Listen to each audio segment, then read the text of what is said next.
Hey, girls and boys. Back to reading Lifeboat 12. Remember in yesterday's chapter, they were on the eighth day. They were running out of water, no rescue in sight, and they pretty much given up hope. And the story, Mary's story, was all over. So there's really nothing left for them. They're just kind of on that boat on the water. Let's see. Hopefully something's going to happen. Lying back, I stare up to the blue sky. We saved the pilots, but where's Peterson? Is evil alive in a U-boat, in a bomber? Our water is almost gone. I stare up to the cloudless sky, up to heaven. My mom is there, the one I never knew, my mom who died when I was just a baby. I wonder, what is it like up there, to float up there, to stay up there forever with my mom? I blink. There's a speck in my eye. No, it's a speck in the sky. Growing, bigger, blacker, brighter. I sit up, I stand up and point. Look, an airplane, I shout. It's a plane, a plane. Everyone stares at me, and then they look where I'm pointing. They don't believe me. It can't be. It's just a seagull. It's just a cloud. It's just a mirage. We've seen seagulls and clouds and smoke and ships before. They all vanished, wisps in the wind. But this time I know. No, I tell you, it's a plane. I pull off my pajama top and use it to wave and wave and wave. It's a plane. Ken's right, cries Cooper. It's a plane. Everyone down. What? What is he doing? It could be a German plane. We don't know. I know. I've read about it 1,000,000 times. I traced its shape and memorized its name and the sound of its engines. It's a Sunderland, a flying boat. Now they believe me. Everyone is standing, calling, waving, flashing our milk tins in the sun. But will it see us? Boys, we must pray, says Father O'Sullivan. We must pray harder than ever. The sailors continue to shout and wave. But I pray like I've never prayed before. We pray that the plane will come close enough to see us and bring us help. It's almost too much to hope for. But we saved the pilots with Bulldog, remember in the story? And now this pilot will save us. Please, God, hear our prayer. Please, God, let that pilot see us. The plane drops down. We hear its drone. We spot the British roundels as the wings pass overhead. It is a Sunderland. The pilot zooms down, swoops around, and waves. Oh, heaven, he's seen us. He's coming, I shout. He is, my boy, he is, says Cooper. The officers whoop, and the crewmen point and shout at the sky. Signalman Mayhew says, we need flags. Buxu shouts to some of his men who quickly unwind their turbans. Mayhew stands, holding his makeshift flags, out and down, right, up, overhead, left. It's a code. I learned the signals in the Army Cadets last year when I was 12. Each stance spells a letter of the alphabet. C-I-T-Y. Slowly the words come together. C-I-T-Y-O-F-B-E-N-A-R-E-S. City of Benares. The plane circles 2, 3 times. Its Aldous lamp flashes a code. Lower the sail, says Cooper. Mary looks up and asks, am I dreaming? It's no dream, Auntie Mary, I say. We are saved. Clang, clang, clang. We boys grab our milk tins, banging them together. Noisemakers, merrymakers. We're giddy with hilarity and hugs. Oh boy, cries Howard, we're going to fly home. Thanks be to God, says Father, who reaches up to heaven and then lays a hand on each of our heads, blessing all of us. The pilot's lamp winks and blinks a message. Low on fuel, radioing for help, dropping food, and splash! There it is. But the bag of food falls too far away from our boat, and it's swept out to sea. The plane soars off, growing smaller and smaller as it flies east. Then it's gone. Wait, Derek shouts. It's all right, I say. He's getting us help. I have a question, but I keep it to myself. How will they ever find us again? The minutes tick by. Excuse me. The minutes tick by as we continue to search the sky. 5 minutes, 10, 15. But there, listen. A hum thrums above. A second plane appears to cheers. It drops a parachute bag attached to a life preserver to keep it afloat. This time, it lands a few feet away. Inside are flares and a feast of canned peaches and pears, soups, fish, and beans. Still no water, but we open the cans and suck down the fruit juices and other liquids inside. Best of all, there's a handwritten note. What do you think it says? Rescue vessel 40 miles away. A ship is coming. At 4:30 p.m. on Wednesday, September 25th, day 8, the day our water would run out, the Royal Navy has come for us. At last, Mayhew fires off the flares. Mayhew fires off the flares that the plane dropped as the ship pulls into view. We wave and wave and wave and toast each other with the last of our water.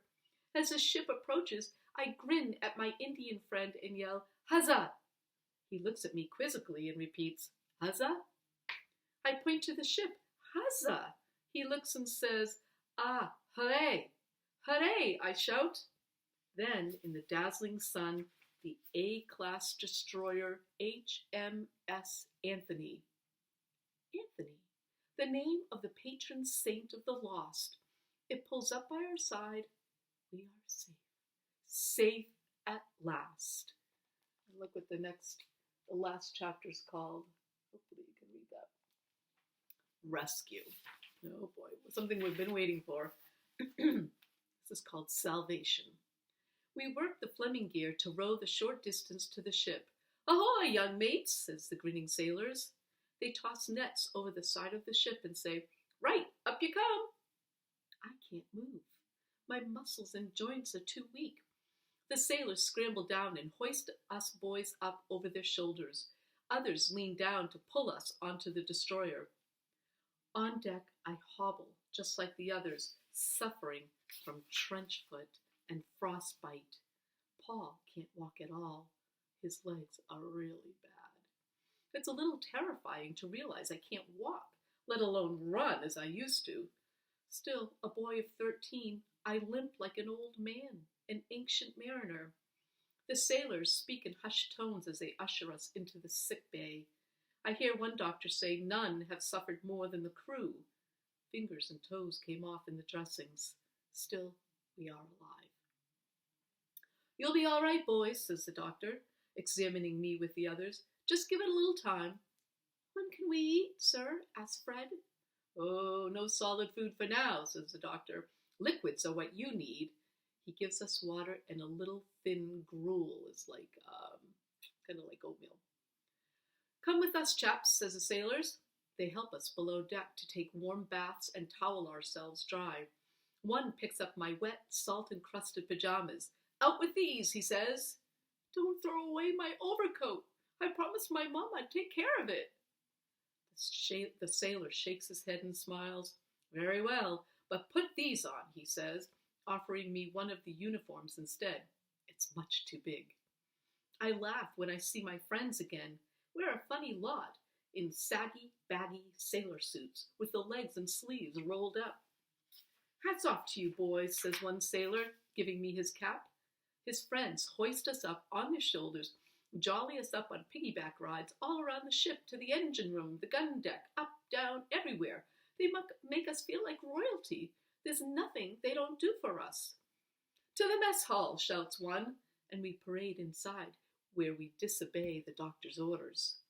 "Here, Ken, try this," says one, feeding me soft fruit, lush spoonfuls of peaches and pears and apricots, all covered in cream, sweet, silky mouthfuls. I can't get enough. But it's too much. "Where's the loo?" I ask in a hurry. Remember, the loo's an English word for bathroom. "I've got to go too," says Derek. We're nipping off to the toilets again, right as rain. The next day, the doctor says we can eat again. Real, honest to goodness food.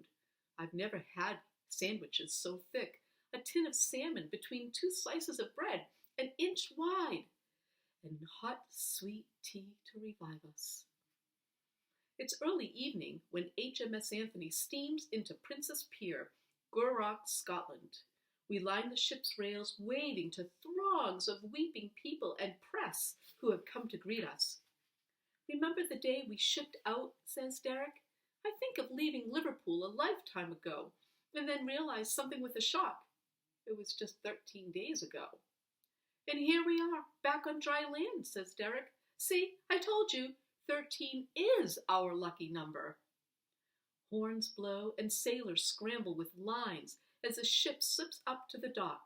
On shore, people press against the ropes, cheering and waving. Flashbulbs pop.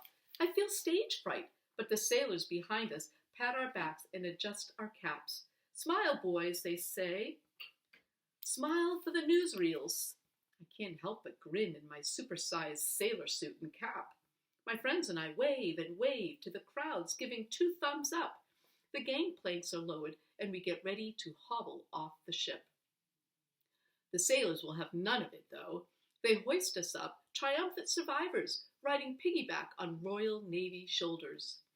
So many eyes staring at us, so many hands pointing, so many beaming faces. I feel my cheeks flush, but it's thrilling all the same. So many cheers, all for us. A throng of reporters press in, but make way when Paul is carried off the ship on a stretcher, swaddled in blankets up to his chin. I stare at the pain on his face, at his panicky eyes darting about.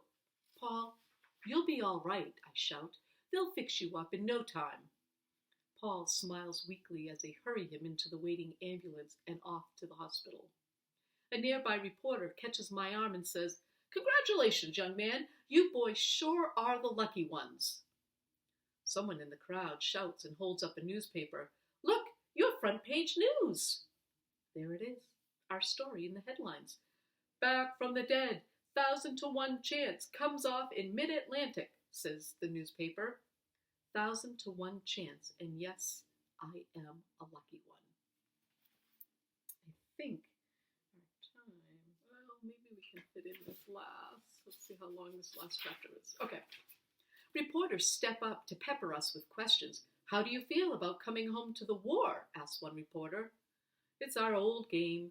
Bombed at home or torpedoed at sea? Silly man, the game has changed. I tell him, it doesn't matter about the bombs falling. We are no longer cold. There's nothing worse than being wet and cold and not being able to get warm. What's the first thing you'd like for supper on land? Asks another reporter. And I know the answer to that. Ice cream and fish and chips. There will be plenty of time for questions later, says an official, pushing the press aside. What these boys need is supper and a bed.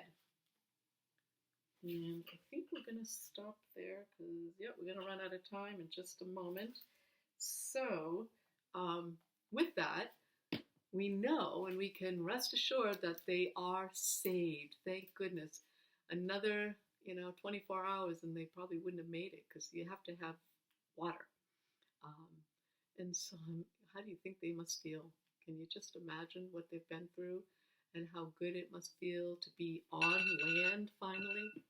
That's going to be a great feeling for them. And then to come back to all this hoopla with people, celebrating their arrival, that's great. Except for Paul. Boy, I hope he's okay. His legs don't sound very good. But stay tuned. Come back and we'll find out what happens to them. Hopefully it's a good thing.